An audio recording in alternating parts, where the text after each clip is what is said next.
Welcome back to Mr. Holloway's Foundational Python Skills series. In this video we're going to talk about the try except block and why we use it in Python. But before we get started, if you like the video, go ahead and give it a like and subscribe to the channel and leave a comment. Class is now in session. Let's get started. Okay, so a try except block in Python really deals with errors. And in Python there's two types of errors. So there's what we call a syntax error, and there's an exception. Okay, we're going to cover that in this video. Okay, syntax error. Okay, so a syntax error is pretty simple. It's pretty much what you get when you don't do something according to the rules of Python. So for example, if I was going to say print, and let's say I wanted to print a variable named age. There's a couple things wrong here, but let me see if I were to just get rid of that closing parentheses. Okay, in Python this should have a closing parentheses. I'm going to try to print this, and let me clear this. Okay, and let's go ahead and run it. And notice here the error says syntax error, and it says the opening parentheses was never closed, and so that's a syntax error. Those are nearly always going to give you this red code, which is basically crashing your program, which is not a good thing. With a try except block, we're going to be able to fail gracefully, as they say in coding.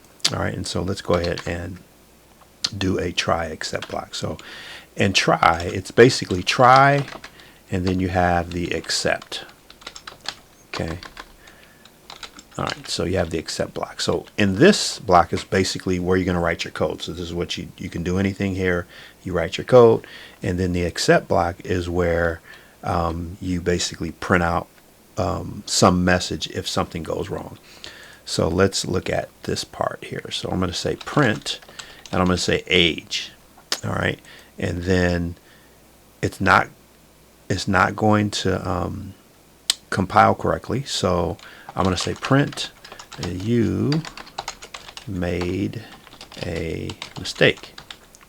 Now the reason why this is not going to print correctly is because age is a variable and it's not defined. Okay, so let's go ahead and run, and notice we have the error because and the editor is telling us that, hey, there's something wrong here, but we're able to fail this gracefully. Now, if this was not in a let me just go ahead and cut that away. And this was not in a try except blocked, we would get this problem here. So we get a name error, and we're going to look at these specific errors as well. But we would get this, and the program would stop working. The good thing about the try except is that everything's going to continue to work. All right. Now, interestingly enough, if I were to get rid of this parentheses, what do you think would happen? Will we get the would this print, right? Would the except block print, or would we get a syntax error? Let's see what happens here. Okay. And notice that the syntax error actually shows. And remember in the beginning of the video, I said that syntax errors are almost always going to show you this error here, where you're going to get that.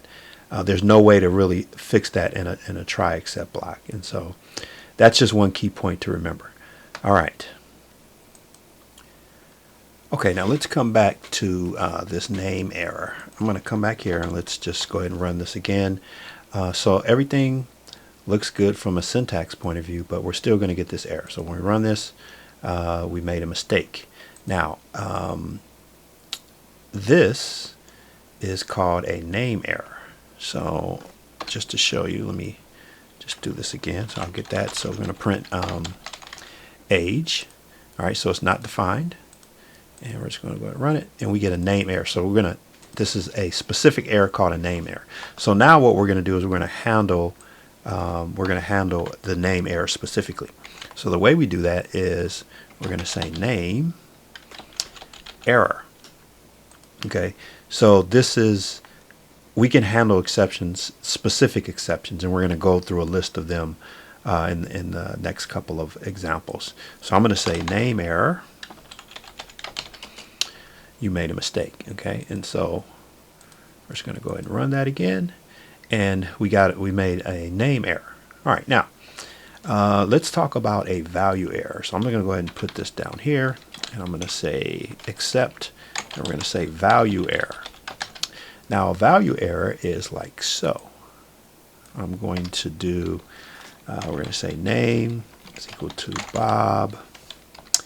And what we're going to attempt to do is we're going to say age is equal to int. So we're going to try to convert or cast the name to an int. But the problem here is that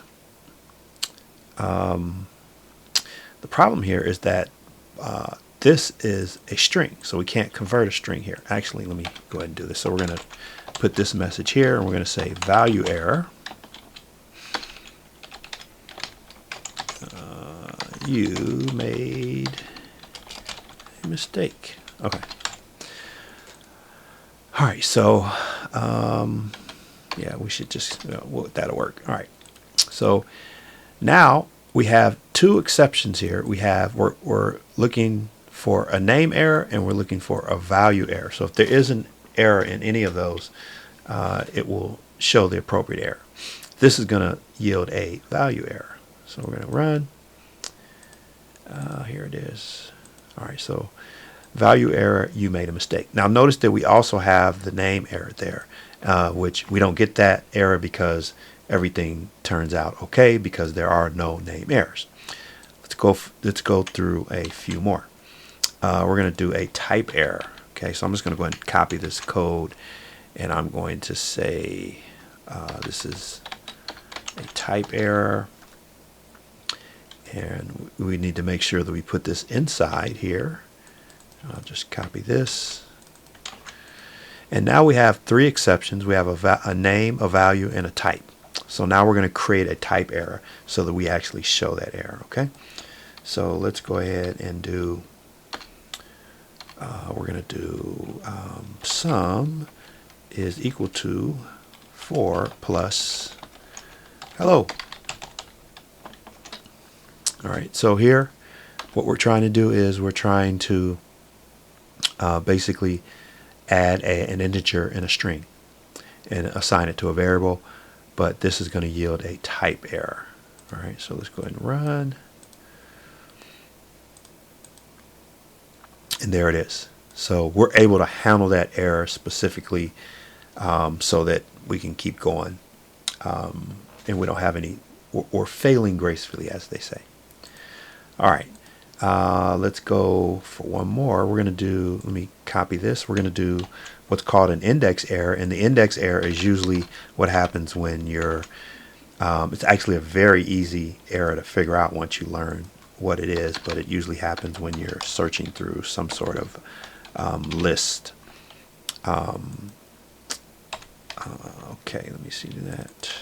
All right, so we're gonna create this error here, and what we're going to do is I'm going to search through a list. So in my try block, I'm going to do a list. So let's say foods, and this could be any iterable, a list, a tuple, a set, dictionary. So I'm going to say, we're going to put a list of foods. So I'm going to say carrots. And if you don't know what a list is, you can look at my video on lists. I have an extensive video on lists and other what we call collections. So I'll put that in the comments. Okay, so we're going to have tacos, and we'll add pizza. And we'll add one more item. No, that should be good. All right, so we'll leave it that. And then what I'm going to do is I'm going to say print. Now I'm going to say foods. And I'm going to say index 4. We could say index 3. So if you remember, a list starts with an index of 0. So there are 1, 2, 3 items here. And to access any of these, we would just call out the index. So if we wanted carrots, we would print out food 0. So this is 0, this is 1, and this is 2. Now notice here, in this case, we have 3. There is no 3. So what this is going to yield is an index error. So let's go ahead and run. And now we've accounted for the index error. All right. Let's move on to one more. I'm going to cover one more. And we're going to cover this. This is going to be a division by 0. So we're say it is the specific error is zero division error. And I'm going to put this here. And so let's go ahead and we're going to say x, and we'll say 5. X is equal to 5 divided by 0. And so because we can't divide by 0, we're going to yield this division error. And let's go ahead and do it. And there it is. So division error, you made a mistake. And so now we'll look at the else statement. So let's take a look at what the else statement does. So I'm going to say else. If I can spell. Okay, so else, and we're going to say print.